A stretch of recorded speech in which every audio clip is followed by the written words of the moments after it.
please. Hello Single. Ma'am, आवाज आ रही है? Yes, I can hear you. ठीक है Is there a ma'am. question? I have to mute everybody again. Because when I share information with you, I give you ma'am the क्या other पढ़ा name. रहे हो?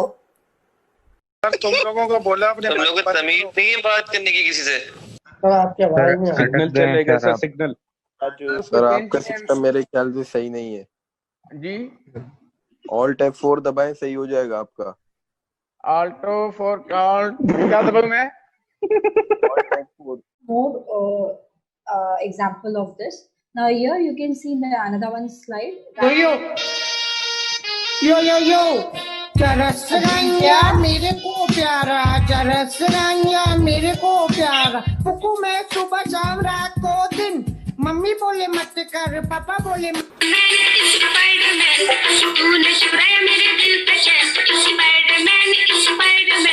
Chats, आप chats disable कर दो miss, बहुत कुछ गंदा हो रहा है चैट्स में। मिस चैट्स आप डिसेबल कर दो, बहुत गंदा हो रहा है चैट्स में। क्या हो रहा है मिस? चैट्स चेक करो। Yes, Miss. I was. Yes, Miss. What happened? Anything happened? Miss, he was.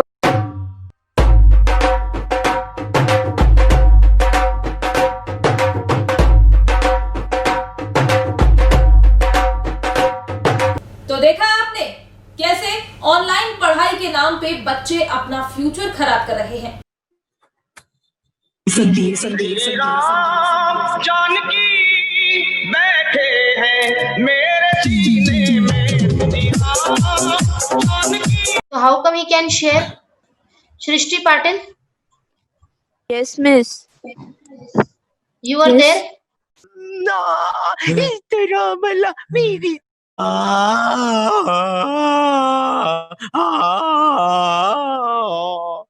One and another Ajinkya Morkhade logo is in green one. Ajinkya Morkhade. Two Ajinkya Morkhade I can see. Yes miss. Do you start your audio, your video also? If you are the right person. राजा राजा राजा करे जब समाजा उठालो तनी कोरा बेटा ई खूबे मजा ते राजा राजा राजा। Try करें आप सर कभी? नो। फिर क्या करें सर लाइफ में? खाओ पियो सर, कब तक पढ़ाएंगे आखिर आप? क्या माँ तुम इतने छोटे इतना कैसा खा ले रहे? सर लॉकडाउन है, मैं तो हर 2 घंटों को खाती हूँ। Nothing to do sir, only eating and sleeping and studying. Corona काल के बीच में यूं तो देश के सामने कई बड़ी बड़ी चुनौतियां हैं। लोगों की सेहत और जान की हिफाजत सबसे ऊपर है, लेकिन मुद्दे और भी हैं। एक गंभीर मुद्दा बच्चों की पढ़ाई लिखाई का है, क्योंकि पढ़ेगा इंडिया तभी तो बढ़ेगा इंडिया। ऐसे में रेड लाइन न्यूज ने ये जानने की कोशिश की कि कोरोना काल में स्कूली बच्चे कैसे पढ़ रहे हैं, टीचर किस तरह से बच्चों को पढ़ा रहे हैं, क्या बच्चों के अभिभावक ई लर्निंग या व्हाट्सएप वाली पढ़ाई से संतुष्ट हैं। ऐसे में ऑनलाइन पढ़ाई तो की जा रही है, लेकिन ये पढ़ाई शायद बच्चों को ठीक तरीके से शिक्षित नहीं कर पा रही है। ऑनलाइन पढ़ाई सिर्फ और सिर्फ पैसे कमाने का जरिया बन गई है। आइए आपको बताते हैं कि आखिर ऑनलाइन पढ़ाई बच्चों के लिए कितनी लाभदायक है। दुनिया भर में लॉकडाउन के चलते सभी स्कूलों को भी बंद कर दिया गया था। भारत के स्कूलों में मार्च में परीक्षाएं हो जाती हैं और अप्रैल में फिर से नई कक्षाएं शुरू हो जाती हैं, लेकिन स्कूल बंद होने के कारण इस बार बच्चों की पढ़ाई नहीं हो पाई। इस समस्या का खासकर प्राइवेट स्कूलों ने डिजिटल माध्यम से बच्चों को शिक्षा देने का उपाय निकाला, जिसमें ऑनलाइन क्लासेस, व्हाट्सएप ग्रुप बनाकर बच्चों को पढ़ाया जा रहा है। लेकिन ऑनलाइन पढ़ाई से बच्चों का कुछ ज़्यादा भला नहीं हो रहा।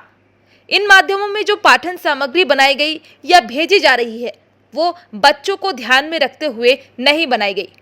ऑनलाइन पढ़ाई वैसे तो व्यवहारिक नहीं है। इन परिस्थितियों में अभिभावकों से बिना जानकारी लिए या बिना अनुमति लिए स्कूल्स ने ऑनलाइन पढ़ाई अपने हिसाब से चालू कर दी है, लेकिन मैं उसके फेवर में नहीं हूँ साहब, क्योंकि इसमें बहुत सारी परेशानियाँ हैं, टेक्निकल खामियाँ हैं। आज तक जो स्कूल्स ये हमें शिक्षा देते रहे कि बच्चे को मोबाइल से इस प्रकार के गैजेट से जिनमें से रेडिएशंस बाहर आते हैं, दूर रखना चाहिए, आज उन्हीं के फेवर में हम खड़े हो गए हैं। कुछ हद तक मतलब कुछ हद तक ये कह सकते हैं कि कुछ नहीं हो रहा है तो चलिए कोई 10-5% मैं ये कह सकता हूँ कि ठीक है, ऑनलाइन पढ़ाई कुछ हद तक सपोर्ट कर रही है, लेकिन ओवरऑल जो आप बड़ा सीनेरियो देखते हैं तो उसके अंदर ऑनलाइन पढ़ाई बच्चों के साथ में पढ़ाई के साथ में इंसाफ नहीं कर पा रही है। तो मुझे ये लगता है कि ये एक ज़रिया है स्कूल्स का कि वो चाहते थे कि फ़ीस किस तरह से बने, आगे पढ़ाई को कंटिन्यू करें, तो उसमें उन्होंने अनुमति भी नहीं ली पेरेंट्स की। अब इसमें होता प्रॉब्लम ये है कि जब बच्चा पढ़ाई करने बैठता है तो मदर फादर का एक फ़ोन इंगेज हो जाता है। यदि मुझे अपने जॉब पे ऑफिस पे जाना है तो मुझे फ़ोन देना पड़ेगा बच्चे को, उसके लिए अलग से रिचार्ज और सारे नेट पैक और सारी चीज़ें लेनी पड़ेगी। कई बार उसके अंदर कनेक्शन डिसकनेक्ट हो जाता है, आवाज़ वॉइस क्लियर नहीं आती है, बच्चे को कहाँ पे छोड़ा था और वो फिर कहाँ से शुरू करता है दूसरी तरफ। बहुत सारे उसमें इफ एंड बट्स हैं। सबसे बड़ी इसमें जो विडंबना वाली बात है, बहुत अच्छा प्रश्न आपने किया कि ऑनलाइन पढ़ाई आप दे रहे हैं, स्वैच्छिक होनी चाहिए थी कायदे से। तो बच्चों का स्कूल से जो एक कनेक्शन है, इमोशनल जो अटैचमेंट है, तो उस जैसे मेरा बच्चा है छोटा या मेरे आसपास के बच्चे, तो मैं उनकी भलाई के लिए कुछ अगर काम करता हूँ तो वो सेवा कार्य के रूप में अगर ऑनलाइन पढ़ाई होती तो मैं मान भी लेता कि चलो ठीक है, लेकिन ये सेवा कार्य में नहीं हो रही है। इसमें बच्चों का हित कम, स्कूल का हित ज़्यादा, और इसके पीछे जो मंशा साफ दिखाई पड़ती है वो सिर्फ फीस दिखाई पड़ती है और पैसा दिखाई पड़ता है। तो बच्चों का जो इमोशनल अटैचमेंट स्कूल के प्रति होना चाहिए था, उसको पूरी तरह से स्कूल ने डिस्कनेक्ट कर दिया। सारा कमर्शलाइज मामला चल रहा है सर। बच्चों के लिए ऑनलाइन शिक्षा जो है अपने आप में बहुत बड़ी मुसीबत है। अब जी जैसे मान लीजिए, अब जिसके पास में 2 बच्चे हैं, अगर मेरे 2 बच्चे हैं तो मुझे 2 बच्चों के लिए अलग अलग अगर उनको ऑनलाइन पढ़ाना है तो 2 एंड्रॉयड फ़ोन दिलाना है। एक तो लॉकडाउन की मार है, काम धंधा है नहीं, कॉस्ट कटिंग चल रही है। अब ऐसे में 10-10, 15-15 हज़ार के मोबाइल बच्चों को दिलाना, कहाँ से दिलाएगा आदमी? खाने की व्यवस्था नहीं हो रही है। उसके बावजूद बच्चे ऑनलाइन में पढ़ते हैं नहीं। उनके लिए नया मोबाइल लेकर आओ, लैपटॉप लाओ, कंप्यूटर लाओ। कभी मोबाइल में अगर आप कर रहे हो तो मोबाइल में दिखता ही नहीं है ऑनलाइन, बच्चे उस पर ध्यान देते ही नहीं हैं। टीचरों के पास में इतने सारे बच्चे होते हैं, वो एक एक पे अलग अलग ध्यान देना पड़ता है। बच्चे यहाँ पे उनको यहाँ बिठाओ, वो वहाँ चले जाते हैं उठ करके। कुल मिलाकर के ऑनलाइन पढ़ाई जो है उससे बच्चों का तो कोई स्वार्थ सिद्ध हो नहीं पा रहा, ना बच्चे उससे पढ़ पा रहे हैं। सारे स्कूल जो हैं ऑनलाइन पढ़ाई पर जोर दे रहे हैं। भैया ऑनलाइन पढ़ाई की आवश्यकता ही क्या है? ऑनलाइन के लिए आज हमारे पास में ठीक है, जिनकी स्थिति अच्छी है उनकी ठीक है, लेकिन जिनके घर में 4-4 बच्चे वो क्या करेंगे? कई तो ऐसे बच्चे हैं जो मजदूरों के बच्चे हैं। अब मजदूर कहाँ से मोबाइल ला करके देगा? 700 रुपये का डाटा पैक कहाँ से डलाएगा? 2 GB का डाटा पैक चाहिए आपको। फिर अगर घर में बैठेगा वो, बच्चों के साथ में उनके माता पिता बैठेंगे पढ़ाई के लिए, तो ये सब चीज़ें संभव ही नहीं है कहीं से कहीं तक। फीस तो ये फीस को लेकर ही सारा मजमा चल रहा है पूरा। जो है जितने भी निजी स्कूल हैं वो फीस को लेकर ही ऑनलाइन शिक्षा पर जोर दे रहे हैं। तो आपको क्या लगता है कि ऑनलाइन पढ़ाई से मेरे को एक बार बताइए, बच्चे क्लास में नहीं पढ़ रहे हैं तो ऑनलाइन कहाँ से पढ़ेंगे? अभी तक पेरेंट्स को यही शिकायत होती है कि हमारा बच्चा, आप लोग ना टीचर से जाकर के विवाद करते रहे कि बच्चों को आप पढ़ा नहीं पा रहे हो, बच्चों को ध्यान नहीं दे पा रहे हो। जब बच्चों पे मैडम एक क्लास के एक रूम में ध्यान नहीं दे पा रही तो यहाँ तो कोई देखने वाला ही नहीं होता है ना। बच्चा वहीं नहीं पढ़ रहा तो यहाँ कहाँ से पढ़ेगा? ज्यादातर स्कूल पुराने अपलोडेड वीडियो जगह जगह से उठाकर बच्चों को शेयर कर रहे हैं। सामग्री पाठ्यक्रम अनुरूप नहीं होने के कारण इसे समझने में भी बच्चों को परेशानी हो रही है। वैसे तो देश के कई स्कूल ऑनलाइन पढ़ाई करवा रहे हैं, लेकिन तमाम स्कूल ऐसे भी हैं जो सुविधा संपन्न नहीं है। ऐसे में वो ऑनलाइन पढ़ाई करवा पाने में असमर्थ हैं। वैसे भी ऑनलाइन पढ़ाई के लिए बच्चों के पास भी तो मोबाइल और लैपटॉप की व्यवस्था होना जरूरी है। जब भारत में केवल 24% घरों तक ही इंटरनेट की उपलब्धता है तो ऑनलाइन शिक्षा की सार्थकता पर स्वयं सवाल उठ जाते हैं। मैडम आपका अभी पूरा ध्यान रख पाती है क्या? रख पाती है ऑनलाइन में? नहीं। और तुम क्या करते हो ऑनलाइन में, बताओ हमको। ऑनलाइन की जब क्लासेस चलती है तो तुम क्या करते हो? पूरे टाइम क्लास में बैठते हो? नहीं। फिर क्या करते हो? क्योंकि मेरे को ज्यादा ठीक से समझ में नहीं आता, टॉयलेट आ जाती है बीच बीच में। अच्छा। और स्कूल में टॉयलेट आती है तो ना वहाँ से चले जाते हैं, तो मैम को कोई मैम ऐसा कुछ नहीं बोलती है कि है ना क्यों गए ये गए। पूरे टाइम इंटरनेट चालू रहता है क्या, कि कभी कभी बंद हो जाता है? कभी कभी बंद हो जाता है। अच्छा अच्छा अच्छा अच्छा। तो पढ़ाई कौन सी वाली अच्छी है? स्कूल वाली। ऐसे में ऑनलाइन शिक्षा से वंचित छात्रों के अभिभावकों का चिंतित होना भी स्वाभाविक है।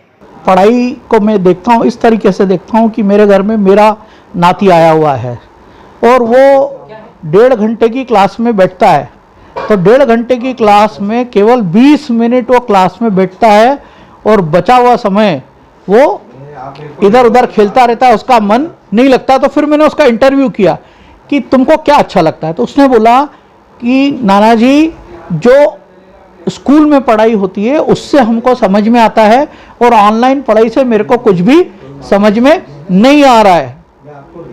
तो आप सोचें कि अगर बच्चे को कुछ समझ में नहीं आ रहा है तो ऐसी पढ़ाई का क्या औचित्य है, क्योंकि ये इनके पास, स्कूल संचालकों के पास संसाधन नहीं है, वो केवल इसको फीस वसूलने का एक माध्यम बना रखा है। सरकार भी शायद उनके साथ में खड़ी हुई नजर आ रही है। इंदौर में अगर मुख्यमंत्री की रैली होती है तो 700 स्कूल की बसें उनकी सेवा में पब्लिक को ढोने के लिए लग जाती है। लगातार सरकारी प्रशासनिक अधिकारियों से गुहार करके, जनप्रतिनिधियों से गुहार करके, सांसद से गुहार करके, शिक्षा मंत्री से गुहार करके, अंतिम गुहार मुख्यमंत्री से हम लोगों ने की है। और अगर मामा जी को लोग कहते हैं बड़े संवेदनशील मामा जी हैं, हमारा कहना है कि अगर वे संवेदनशील है तो संवेदनशीलता दिखाने की आवश्यकता है और जैसी पढ़ाई बच्चों को कराई जा रही है उसके हिसाब से फीस लेने की व्यवस्था करना चाहिए।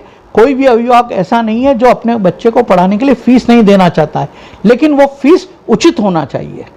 मनोवैज्ञानिक जो डॉक्टर्स हैं, जो आंखों के डॉक्टर्स हैं, उन्होंने स्पष्ट रूप से कहा है कि 10 साल तक के बच्चों पर ऑनलाइन पढ़ाई करने से, टीवी मोबाइल के सामने बैठने से, इंटरनेट लैपटॉप के सामने बैठने से उनकी आंखों पर विपरीत प्रभाव पड़ता है। क्योंकि एक ऑनलाइन क्लासेस में बच्चा जो है बंद जाता है और 70-80 बच्चों के बीच में 45 मिनट की क्लास में उसको टीचर क्या पढ़ा पाएगी? अगर एक एक बच्चे को आधा मिनट देगी तो पढ़ाएगी कब? तो आप कोई मेरे हिसाब से विपरीत उनके स्वास्थ्य पर असर पड़ता है और यह मानवता के बिल्कुल खिलाफ है।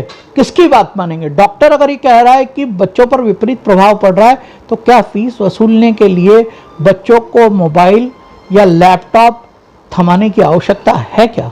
अगर बच्चे का संपूर्ण विकास करना है तो जिस तरह की शिक्षा पद्धति वर्तमान में संचालित है ऑनलाइन के माध्यम से, वो कदापि उचित नहीं है। उसको वो जड़ बना देती है, शारीरिक रूप से भी, मानसिक रूप से भी उसके स्वास्थ्य पर विपरीत असर पड़ रहा है।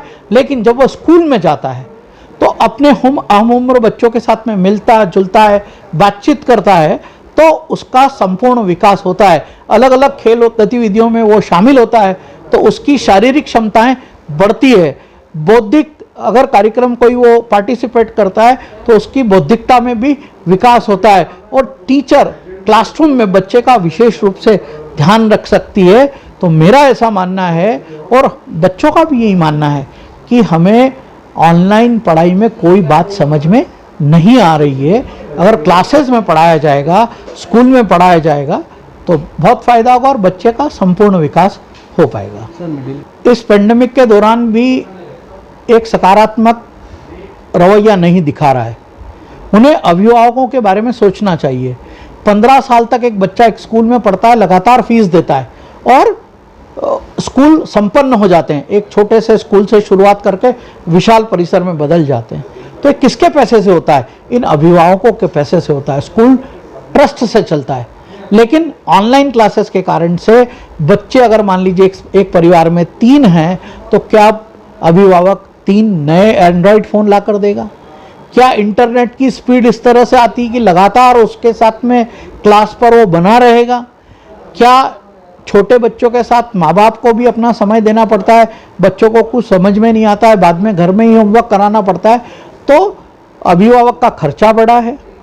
बच्चे को और अधिक समय देने की आवश्यकता है और बच्चे के साथ साथ मानसिक रूप से माँ बाप भी बच्चे के प्रति जो लगाव है उसके कारण से वे भी एक मानसिक दबाव झेल रहे हैं। और आर्थिक परेशानियां तो सबके सामने हैं, क्योंकि व्यापार व्यवसाय नहीं चल रहे हैं, रोजगार चला गया है। और सबसे बड़ी बात है कि अगर मान लीजिए उसके पास कोई छोटी मोटी रकम या पैसे हैं, तो ये जो पेंडेमिक है ना, ये कोरोना वायरस कोविड-19 का जो महामारी है, इसकी अनिश्चितताएं हैं और एक आदमी के इलाज में 3 से 4 लाख रुपए खर्च हो रहे हैं।